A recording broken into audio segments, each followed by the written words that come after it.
Bonjour à tous, je vous invite à vous abonner à cette chaîne, à aimer, à partager, à commenter ces vidéos, c'est très important. C'est une manière de nous soutenir. Merci à vous tous. Alors, vous connaissez un petit peu cette histoire parce qu'on en a déjà parlé ensemble, chers auditeurs, mais je rappelle les faits. L'entreprise FTX, c'est donc la deuxième plateforme mondiale d'échange de crypto-monnaies, a déposé son bilan le 12 novembre dernier aux États-Unis, après quand même que l'équivalent de plus de 5 milliards de dollars ait été retiré par les utilisateurs et surtout près de 10 milliards de dollars auraient été utilisés par son PDG, Sam Bankman-Fried, qui aurait utilisé cet argent, donc des crypto-monnaies, pour financer une autre de ses entreprises.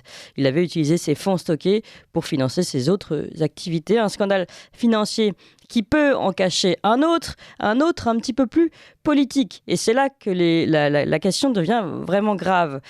Car, d'abord, première chose, on en avait déjà parlé ici, Sam Bankman-Fried n'est autre que le deuxième financier du Parti démocrate, après un certain George Soros. Et puis, depuis cette affaire, on a quand même appris également que SBM, comme on l'appelle chez les intimes, Sam Bankman-Fried, donc, a participé à une conférence le 30 novembre dernier, organisée par le New York Times, avec pour participants Mark Zuckerberg et Volodymyr Zelensky. Il se trouve qu'on se posait justement la question d'une certaine forme de blanchiment d'argent de ces crypto-monnaies en Ukraine. Mais voilà encore des questions à souligner et à poser à notre invité aujourd'hui. Bonjour Florian Lee-Machabert. Bonjour. Vous êtes économiste, éditeur de presse indépendante et nous sommes très heureux de vous avoir aujourd'hui. Vous avez tweeté également le 5 décembre, alerte, accord signé début mars 2022 entre le gouvernement de Kiev et FTX. Tout est sous nos yeux, dites-vous. Alors, de quoi parlez-vous ? Alors, effectivement, je vous remercie de m'inviter pour parler de ce que l'on comprend petit à petit, des liens qui peuvent exister entre la plateforme FTX et l'Ukraine. Je pense que pour être pédagogue, il faut revenir un petit peu sur, dans cette affaire un peu tentaculaire à la Enron, il faut revenir un petit peu sur les réseaux de SBF. SBF, on va l'appeler comme ça, c'est Sam Bankman-Fried, qui est l'ancien PDG donc, de l'entreprise FTX, oui. Exactement. Je dis l'ancien PDG puisqu'il a démissionné, qu'il est maintenant remplacé par John Ray, donc qui est son nouveau PDG, un avocat spécialiste en insolvabilité, et il s'est aussi occupé de l'affaire Enron en 2001. L'affaire Enron, c'est à peu près 23 milliards de dollars, et là le scandale FTX, on est plutôt sur 32 milliards. Donc c'est effectivement the right man in the right place, mais il avoue lui-même qu'il n'en revient pas de ce qu'il découvre chaque jour. Donc, alors, juste une petite, avant de rentrer, parce que ça va être très intéressant, et en effet, comme vous l'avez dit, il faut être très pédagogue. On a un petit problème, on vous entend, mais il y a beaucoup de bruit autour, et puis éventuellement, si vous pouvez mettre votre micro d'oreillette un peu plus proche de vous, comme ça, voilà, les auditeurs seront... tenir le micro. Voilà. Tout à fait. Voilà, parfait, merci. Sur les réseaux de SBF, donc sur la pieuvre, d'abord, on le sait, ça a été bien documenté, on a évidemment le World Economic Forum, donc de Klaus Schwab. Il y a pris la parole encore récemment au mois de mai 2022, Forum économique mondial qui a depuis fait disparaître de son site web toute trace de collaboration avec FTX. Quand on cherche, on trouve également la tante de SBF qui s'appelle Linda Fried, qui est membre du World Economic Forum, comme, je vous le donne en mille, épidémiologiste. Et d'ailleurs, elle s'est vantée plusieurs fois d'avoir obtenu de FTX, donc de son neveu, le financement d'études concluant à l'inefficacité d'un certain antiparasitaire contre un certain virus et développant également des vaccins géniques. Oui, alors on peut peut-être les citer, les antiparasitaires et les virus, pour que tout le monde comprenne bien. Là, en l'occurrence, pour FTX, il s'agissait d'ivermectine. Oui. Voilà. Pour deuxième dans le réseau, on trouve également, avec un point d'interrogation, on va simplement se contenter de faits, donc la SEC, le gendarme de la bourse américaine, puisque l'actuel patron qui s'appelle Gary Gensler, c'est l'ancien subordonné du beau-père de SBF, lorsque tous les deux, donc l'actuel patron de la SEC et le beau-père, donc Monsieur Ellison de SBF, étaient tous deux enseignants au MIT. Ensuite, vous l'avez dit en introduction, on a le camp démocrate. Après George Soros, 128 millions de dollars de dons, on trouve effectivement FTX, pas SBF en personne pour l'ensemble des sommes, mais en tout cas FTX. Alors là, la fourchette va de 40 à 100 millions de dollars, donnés, alors pas en direct aux camps démocrates, mais en tout cas à des structures qui s'appellent Protect Our Future, qui sont censées financer les candidats démocrates, même si évidemment pour la forme, il y a eu aussi quelques candidats républicains, mais ça a toujours été la portion congrue. SBF a donné en personne 30 millions de dollars et au moins 40 millions de dollars ont aussi été donnés par d'autres fondateurs comme Ryan Salam ou Nishad Singh. Et ces fonds semblent avoir été déterminants dans les mid-terms. Je rappelle que les mid-terms ont eu lieu le 8 novembre et que la faillite de SBF a été signalée le 11 novembre. Ouais. Ensuite, toujours pour le camp démocrate, la maman de SBF, qui est une militante active du Parti démocrate, est une avocate connue qui a défendu Hillary Clinton.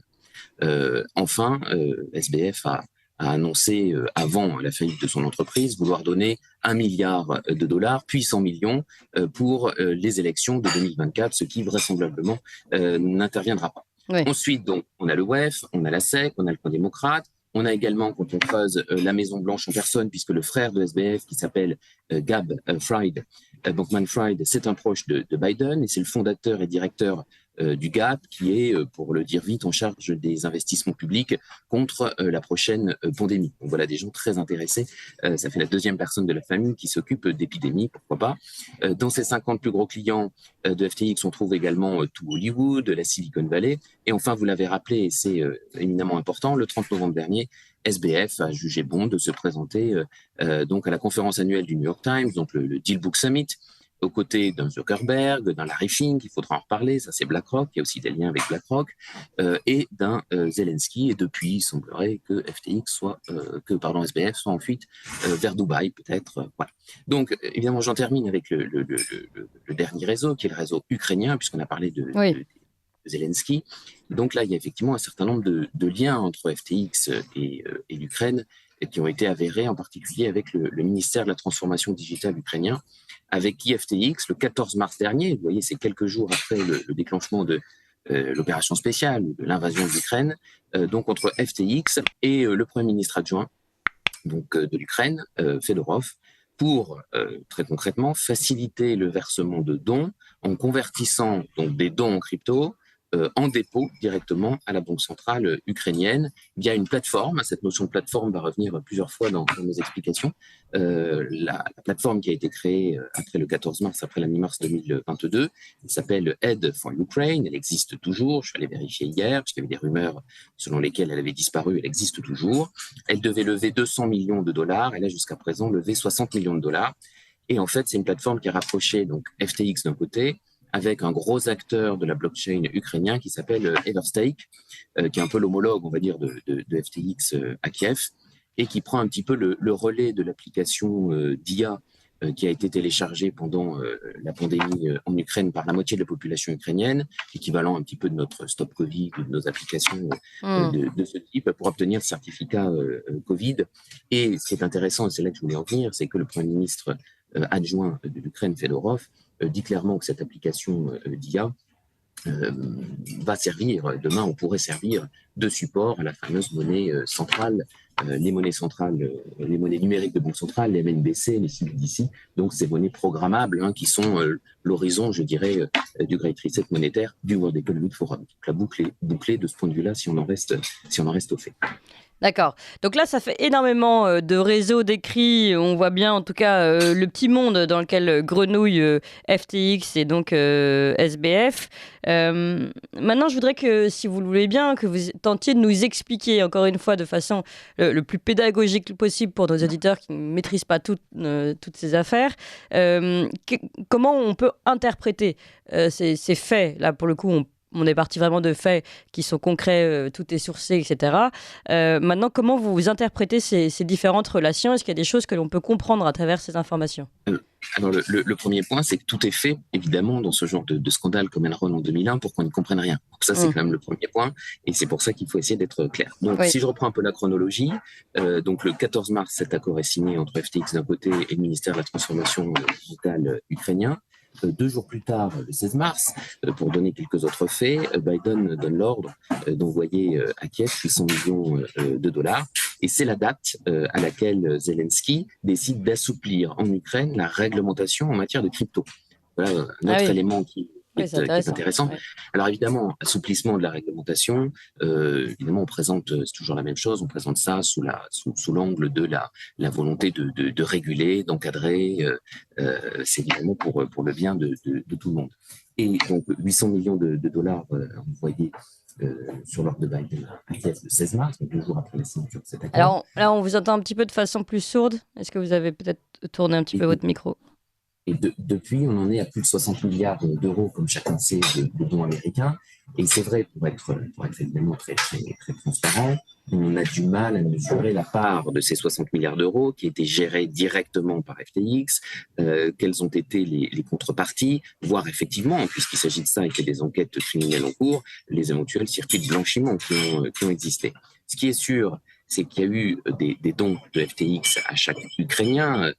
SBF s'en est vanté en personne. Il a donné l'équivalent en crypto de $25 pour, je cite, contribuer à l'effort de guerre de l'Ukraine et transformer les bitcoins en balles, en pansements et autres matériels de guerre. Ça, c'est la citation un peu folklorique de SBF.